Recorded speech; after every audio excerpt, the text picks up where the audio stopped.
This video will demonstrate how to install and configure the Wonderware OPC-UA client service and how to connect to an OPC-UA server.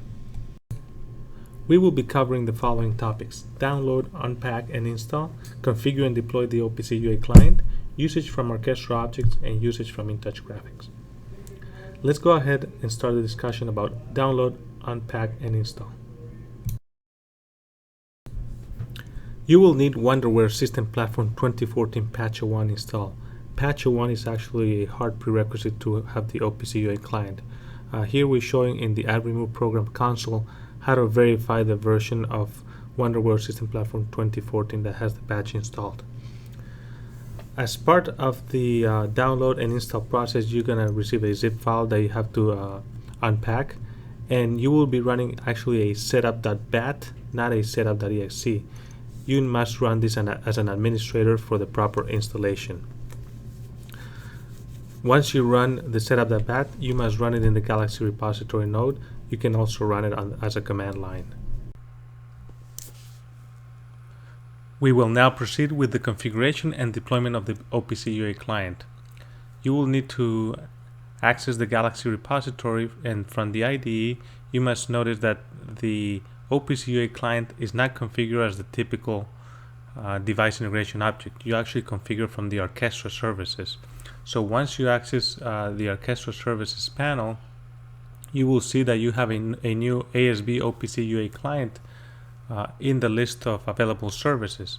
You must create an instance of an OPC-UA client service that you will actually configure for your specific configuration. Once you configure the instance, you will actually be able to see the configuration panel on the right, but in order to modify it, you must check it out and then edit the configuration. The scope name is what you will use to reference the OPC-UA server either through browsing or configuration in objects or graphics in your various clients. Then you will need to configure as a minimum the node name where the OPC-UA server resides, and also the endpoint URL if it's not automatically filled in when you select the specific server. These are the minimum settings required to configure the OPC-UA client. I will mention that the security message mode and security policy, as well as user credentials, we will follow those in a separate tutorial, but as you see here, we have those capabilities. By default, everything is configured to none, as well as the user credentials configured for anonymous user. You can obviously change those. I just want to show that the availability is here, but we will show those in a separate tutorial. Similarly with the ports, they're configured to automatically be assigned by default, but if you have multiple servers, that may need to be adjusted. Although not mandatory, you can actually modify the OPC namespaces that are exposed by the OPC-UA server. You just select the one that you want to modify and use your custom name. You can also set one of the aliases to be the default node type. Once you have completed this, then you can proceed to the assignment of the client to a node that is going to be deployed to. Select the node or nodes that are exposed and then update that selection. At this point, we're ready to save the configuration that we have been working on for the OPC-UA client. Make sure you check in the work first of all, either through the context menu or through the icons available in the configuration environment. Once you have checked in the work, then we can proceed to the deployment of the service. The service will be automatically deployed when you configure the host platform or the host platform is available. Let's now switch to usage examples. We'll start with Orchestra objects. From the IDE, we'll open one of our objects, in this case the reactor object, and here we will modify the input source. One of the things that you want to notice here and that is key is that you will find the OPC-UA client through the namespace and not through the typical object editor. Once in that namespace, you can find the specific attribute that you want to use and select it. That is basically the typical way of using those.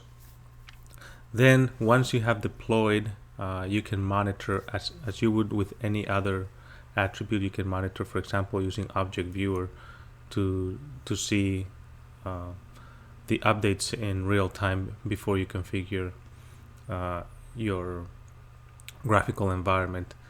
You could also here set using the attribute reference editor.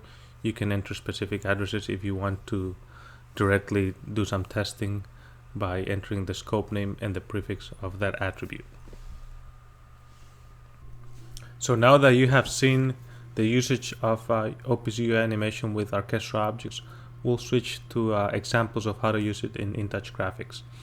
So we can bring a window maker here, and we are showing here two examples, one from a legacy InTouch animation. And the way to use this is, again, as we use the old animation, here pay attention to the syntax, galaxy colon prefix, and then the OPC-UA syntax under the double quotes.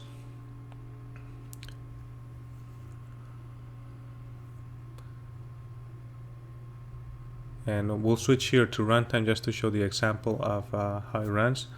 Again, you don't need a specific access name as long as you can have the OPC-UA client deployed and connected to the OPC-UA server. Okay, now we switch to showing you an orchestra symbol animation. And again, this is prefixed by using the galaxy colon, so you can find it within the galaxy. And then you just either browse or type in your OPC-UA namespace. In this case, it's slightly different than InTouch, as you don't use the double quotes under the namespace animation.